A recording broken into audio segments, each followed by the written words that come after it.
Good to see you, Leon. Before 2019, we had two things in common. Both play for Swansea, both huge fans' favourites, and now there's a third. You're playing in the Welsh Premier League. How did that come about? Well, first of all, I don't know about you being fans' favourite. The fans need to see you play quite a lot to be a favourite, which you didn't at the Swans. But in terms of joining Llanelli, I'd actually spoke to them in the summer when I retired from the Swans and finished playing football. They got in contact to see if I'd be interested in joining the football club. But at that time, just wanted a break. Got a phone call then in December to see if I'd be interested in joining from January, really. The likelihood is you could still play in the Championship for Swansea. Maybe not every game. Maybe one every 2 months. You'd need a long break. It's a bit like you then. But why Llanelli? Going to Llanelli, it was more a case of wanting to get the boots back on, and you know, the training isn't so demanding. I'm looking forward to it. It's a great challenge. Being in an environment with the boys again, which is, you know, you'll know yourself, you'll miss that when you're away, the banter and everything. So, you know, really enjoying it. And moving on to Swansea, your role as a club ambassador, how are you enjoying it? I see you there kitted out in the extra small boys tracksuit. Not extra boys after the Christmas I've had. No, Swansea's been great for me, the football club, the community. So it's nice to go back into the community and give something back. It's completely different, but it suited me in my moment, you know, my career, my life. That was the right move for me. I work with years 3 and 4.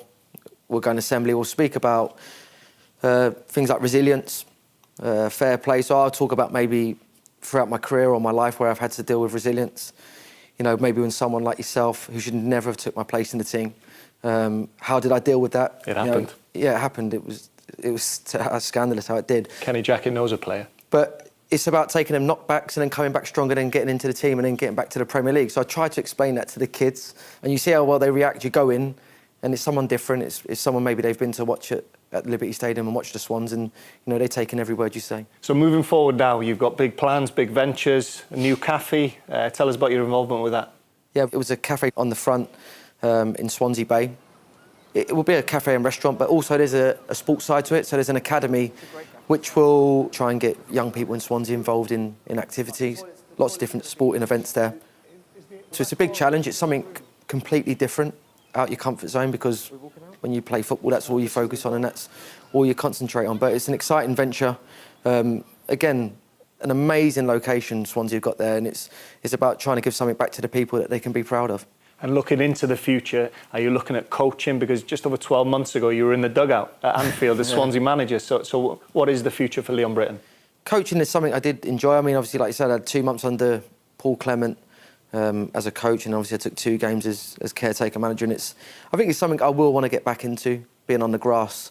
Obviously, I've got other outside interests that keep me busy as well. But you know, in the next few months, you know, I'll have to sit down and really think of what direction I want my life to go, really. It's been a pleasure, Leon. Hopefully I'll see you at the grand opening of the new cafe.